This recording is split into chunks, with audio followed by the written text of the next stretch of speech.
कि मुस्लिमों को हर शुक्रवार दोपहर 1 से 3 बजे के बीच नमाज के लिए जगह देनी होगी। इसके अलावा पीओके की स्थिति भी जानेंगे। वहां कल लाखों लोग मुजफ्फराबाद लॉन्ग मार्च निकालने वाले। उससे पहले इस्लामाबाद में टेंशन आई है। इस आजादी मार्च से मुनीर परेशान है, सत्ता उनकी हिल रही है।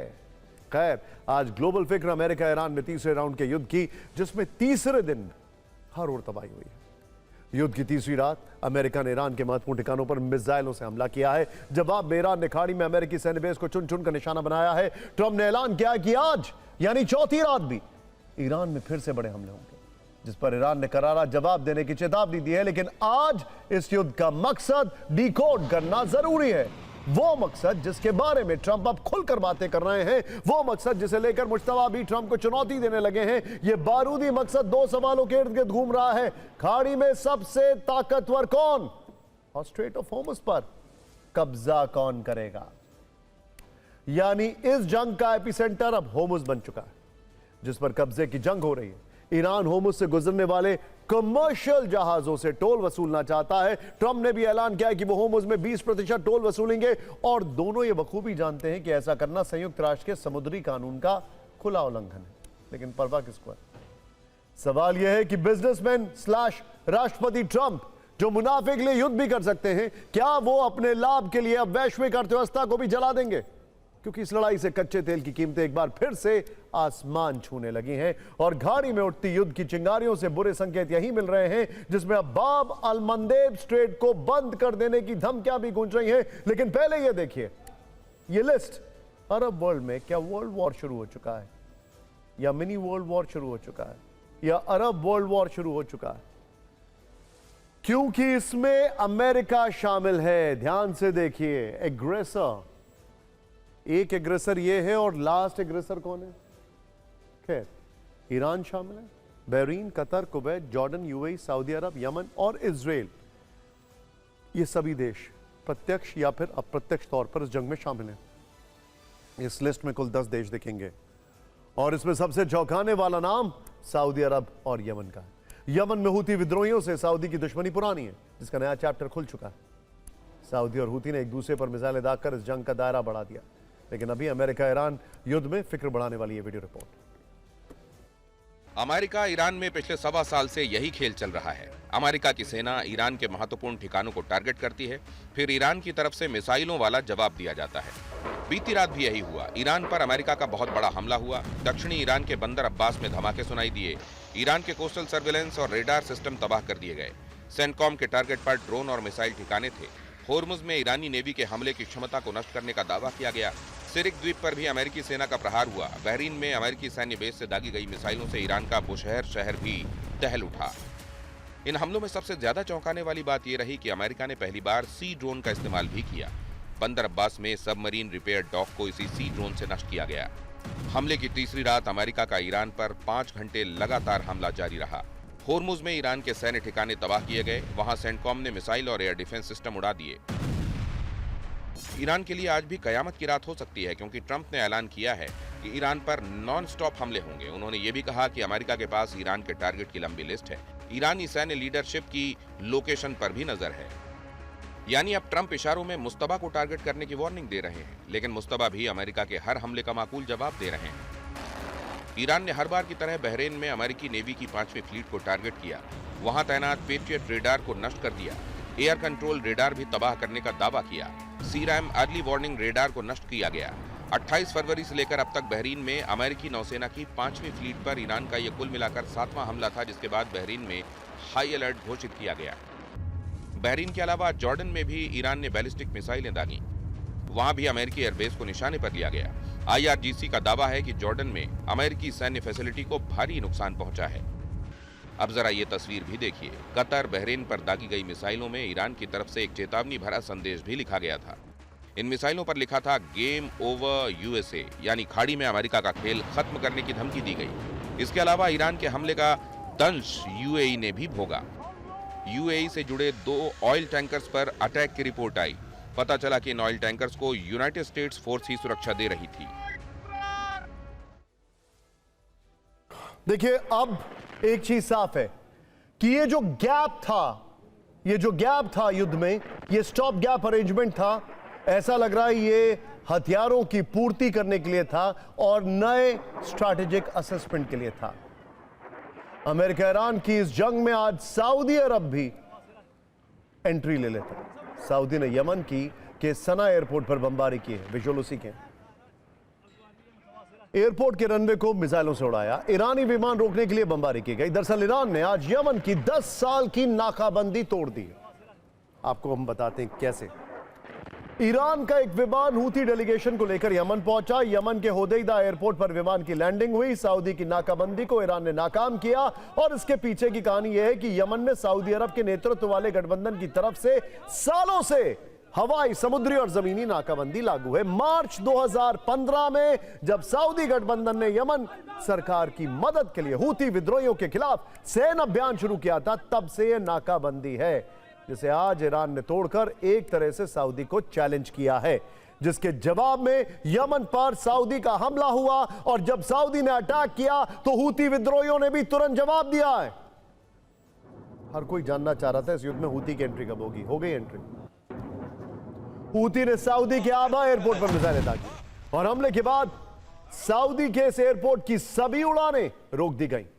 सऊदी के किंग खालिद एयरपोर्ट पर भी अटैक किया गया है। एयरपोर्ट परिसर में मिसाइल गिरने से हड़कंप मच गया है। हूती के जवाबी हमलों के बाद यमन में लोगों ने जश्न मनाया। सोचिए सर, अफसोस। खैर देखिए, जंगी खौफ के बीच सड़कों पर आतिशबाजी की गई। वहीं कतर ने सऊदी और हूती हमले की निंदा की है। इससे सऊदी की संप्रभुता और सुरक्षा के मद्देनजर गंभीर खतरा बताया गया है।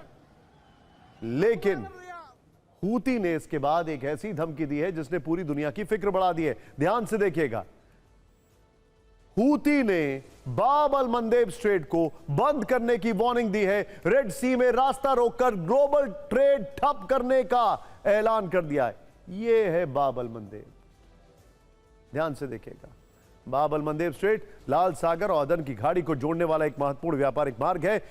इस सकरे मार्ग से रोजाना 70 से 88 लाख बैरल कच्चा तेल और पेट्रोलियम प्रोडक्ट गुजरता है। यह मात्रा दुनिया के कुल समुद्री तेल व्यापार का लगभग 10 से 12% है। कतर और पश्चिम एशिया के दूसरे प्रमुख गैस उत्पादक देश इसी रूट का इस्तेमाल करके यूरोप के ऊर्जा ग्रिड को एलएनजी की आपूर्ति करते हैं। हूती ने अगर बाब अल मंदेब को बंद किया तो फिर यहां से तेल और गैस ले जाने वाले टैंकरों को अफ्रीका के केप ऑफ गुड होप से होते हुए घूमकर जाना पड़ेगा। इस वैकल्पिक रास्ते से जाने के कारण यात्रा का समय 12 से 15 दिन बढ़ जाएगा। जहाजों का ईंधन, बीमा, लागत और माल ढुलाई का किराया काफी महंगा हो सकता है। और मुझे अफसोस इस बात का है जो मैं आपको बताने वाला हूं, ध्यान से देखिएगा। इस युद्ध के दौरान पूरी दुनिया ने, अमेरिका के पास्ट प्रेसिडेंट्स ने, अमेरिका के सारे एक्सपर्ट्स ने कहा कि president Trump straight of Hormuz अगर ईरान ने बंद कर दिया तो हमारी मुश्किलें खड़ी हो जाएंगी। ट्रंप ने बाद में एहसास किया कि हां, उससे तो मुश्किल हो सकती है। अब मुझे समझ में आ रहा है, क्या अब उनको यह भी समझाना पड़ेगा कि बाब अल मंदेब अगर बंद हो गया तो पूरी दुनिया की इकोनॉमी घुटनों पर होगी। At what cost? जिस सऊदी पर हमला हुआ है वो सऊदी ट्रंप के दामाद के प्रोजेक्ट्स में इन्वेस्ट करता है। यह भी एक फैक्ट है। स्ट्रेट ऑफ होर्मुज पर पहले से ही लॉक लगा हुआ है, जहां से दुनिया का करीब 20% कच्चा तेल गुजरता है। अगर रेड सी में बाब अल मंदेब को भी रोका गया तो फिर ऐसे में तेल की कीमतें $150 प्रति बैरल तक जा सकती हैं, जिसके बाद वैश्विक आर्थिक सुनामी आने में देर नहीं लगेगी और एक उल्टी सुनामी आएगी टर्म के लिए मिड टर्म पोल्स में। वैसे भी अमेरिका ईरान में नए संघर्ष के कारण कच्चे तेल के दाम अभी से रॉकेट बन गए। 6 जुलाई को क्रूड ऑयल की कीमत $68 प्रति बैरल थी, जो आज $80 प्रति बैरल पहुंच गई है। यानी पिछले 8 दिनों में $12 प्रति बैरल की बढ़ोतरी हुई है। होर्मुज में 20% टोल पर 24 घंटे में ट्रंप का यू टर्न। ट्रंप ने 20% टोल की जगह यूएस में निवेश की शर्त लगाई।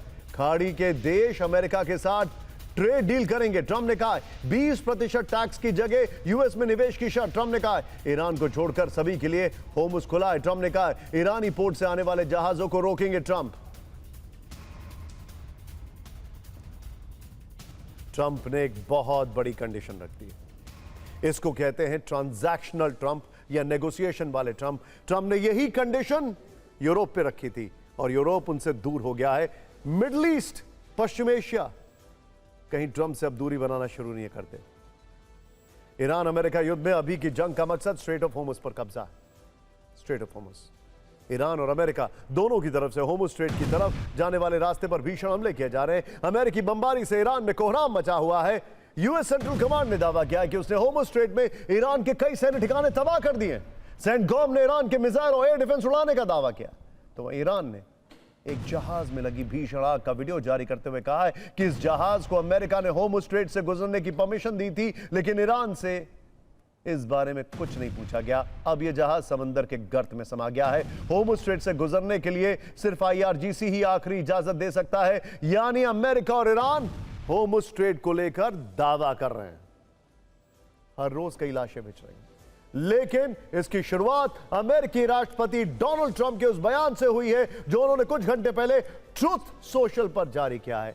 Truth social, what an oxymoron for Trump. उन्होंने खुद को होर्मुज स्ट्रेट का संरक्षक बताते हुए लिखा कि यह समुद्री रास्ता पूरी तरह से खुला है और इसमें ईरान का कोई दखल नहीं है, जबकि ईरान की तरफ से कई लोगों ने एक साथ जवाब दिया है। इसमें मिलिट्री हेडक्वार्टर खात्म अल-अंबिया से लेकर IRGC और विदेश मंत्री अब्बास अराक्ची भी शामिल हैं। ईरान ने ट्रंप को सिर्फ धमकी नहीं दी है, उनका मजाक उड़ाया।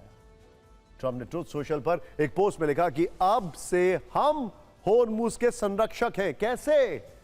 और होर्मुज से गुजरने वाले जहाजों पर 20% टोल वसूलेंगे। हालांकि इस पर यूटर्न आ गया, जो भी हमने आपको बताया। इस पर ईरान ने ट्रंप का मजाक उड़ाते हुए कहा 20% टोल बहुत ज्यादा है, हम उचित फीस वसूलेंगे। ट्रंप ने धमकी देते हुए कहा कि हम ईरानी बंदरगाहों की नाकाबंदी फिर से लागू करेंगे। इस पर ईरान ने जवाब दिया, अमेरिका को होर्मुज में दखल की कोई इजाजत नहीं है। ट्रंप ने कहा होर्मुज स्ट्रेट खुला रहेगा, इसकी पूरी जिम्मेदारी अमेरिका संभालेगा। इस पर एक ईरानी दूतावास ने जवाब दिया, होर्मुज को भूल जाओ, लिंडसे ग्राम की कब्र संभालो। ट्रंप ने कहा कि होर्मुज पर टोल टैक्स से सुरक्षा पर खर्च की भरपाई करेंगे। इस पर ईरान ने कहा अमेरिका की हरकतें पूरे क्षेत्र की सुरक्षा के लिए गंभीर खतरा है। एक बड़ा सवाल यहां पर आप जानते हैं क्या है? जो पेपर पे स्ट्रैटेजी बनाते हैं ना, वो स्ट्रैटेजी पेपर पर ही अच्छी लगती है। प्रैक्टिकलिटी यह है कि एक तरफ है पर्शियन गल्फ और एक तरफ है gulf of Oman. Persian gulf में सिर्फ ईरान का दबदबा चलता है, एक छोटा सा यूटर्न आता है जो गल्फ ऑफ ओमान की तरफ जाता है, वहां पर अमेरिका है। पर्शियन गल्फ को ईरान कंट्रोल करता है, यानी होर्मुज स्ट्रेट आप समझ सकते हैं कौन कंट्रोल करता है। होर्मुज स्ट्रेट पर ट्रंप के अड़ियल रवैये के बाद अब उनका खुला विरोध होने लगा है। इंटरनेशनल मैरीटाइम ऑर्गेनाइजेशन ने कहा है कि होर्मुज जैसे अंतरराष्ट्रीय रूट से गुजरने वाले जहाजों पर टोल नहीं लगाया जाना चाहिए। ब्राजील के राष्ट्रपति लूला दा सिल्वा ने ट्रंप की आलोचना करते हुए इस टोल को समुद्री डकैती जैसा बताया है। उन्होंने कहा कि कोई देश समुद्री डाकू जैसा व्यवहार नहीं कर सकता है। वैसे होर्मुज में टोल वसूलना उसी अंतरराष्ट्रीय कानून का उल्लंघन है जिसका हवाला देकर अमेरिका ने ईरान की नाकाबंदी की थी। लेकिन ट्रंप तो ट्रंप है, यूटर्न लेना उनकी आदत है, इसीलिए उन्होंने मुनाफे के लिए अपनी होर्मुज पॉलिसी बदल दी है। पहले ईरान के टोल वसूलने का विरोध किया, अब खुद 20% शुल्क का ऐलान किया, लेकिन अब तो यह भी कह दिया है कि शुल्क मत लगाओ, अमेरिका में इन्वेस्ट करो। पहले कहा समुद्री मार्ग पर किसी एक का अधिकार नहीं है, अब अमेरिका को होर्मुज का संरक्षक बता दिया है। ट्रंप ने कुछ दिन पहले ही कहा था कि होर्मुज से बिना किसी खतरे और टोल के जहाज गुजरेंगे, अब कह रहे हैं कि बिना टोल दिए जहाज नहीं जाएंगे। ट्रंप ने कहा था कि मुफ्त सुरक्षा देकर तेल की कीमतें घटाएंगे, लेकिन अब खुद टोल लगाकर तेल कीमतों में आग लगाने की तैयारी है। ट्रंप को समझना होगा कि यूएन कन्वेंशन का अनुच्छेद 37 सभी जहाजों और विमानों को समुद्री रास्तों से गुजरने का अधिकार देता है और इन रास्तों को उनकी सहूलियत के हिसाब से नहीं रोका जा सकता। लेकिन ट्रंप कहां सुनने वाले हैं? अगर कुछ सुन रहे होते तो वेनेजुएला के राष्ट्रपति को किडनैप करवा लेते। वैसे ट्रंप की नजर सिर्फ होर्मुज पर नहीं है, बल्कि ईरान के खिलाफ अपने विस्फोटक प्लान में उन्होंने एक नई लोकेशन लॉक कर दी है।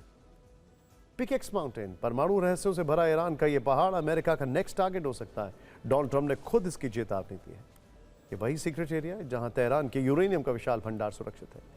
ट्रंप ने इसे तबाह करने की कसम खाई है, लेकिन क्या यह ऑपरेशन अमेरिका के लिए इतना आसान होगा? आखिर क्यों यह कहा जा रहा है कि पिकेक्स की राह में कांटे ही कांटे हैं? रिपोर्ट देखें।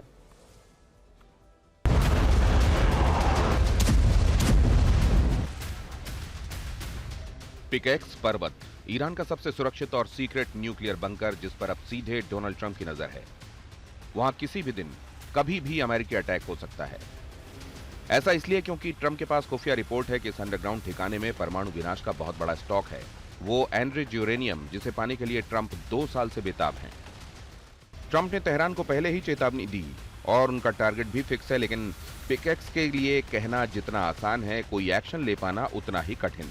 इसे एक एआई वीडियो से समझते हैं। पिकेक्स माउंटेन के नीचे बनी अंडरग्राउंड न्यूक्लियर फैसिलिटी कुछ इस तरह की हो सकती है, जहां भारी संख्या में ईरानी सैनिकों की तैनाती है। उनकी सुरक्षा में ही पिकेक्स के पाताल में ईरान का चोरी छिपे न्यूक्लियर प्रोग्राम चल रहा है। मार्च में पिकेक्स माउंटेन की सैटेलाइट तस्वीरें भी वायरल हुई थीं, जिसमें काफी नीचे न्यूक्लियर फैसिलिटी तो दूसरी तरफ एंट्री गेट बताया जा रहा है।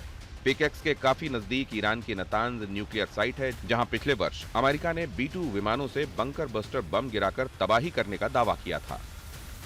दावा यह भी है कि ईरान ने वहां हुए हमलों से पहले ही अपने 440 किलो एनरिच्ड यूरेनियम पिकेक्स में शिफ्ट किए थे, जिन्हें थोड़ा और शुद्ध कर लिया गया तो इतने मटेरियल से ईरान जब चाहे 10 परमाणु बम बना सकता है। ट्रंप इसी बात से परेशान है, लेकिन ऑपरेशन कैसे कर पाएंगे, ये एक सवाल है, क्योंकि पिकेक्स की भौगोलिक स्थिति और बनावट कुछ ऐसी है जो ट्रंप के सैन्य ऑपरेशन में सबसे बड़ी बाधा बन सकती है।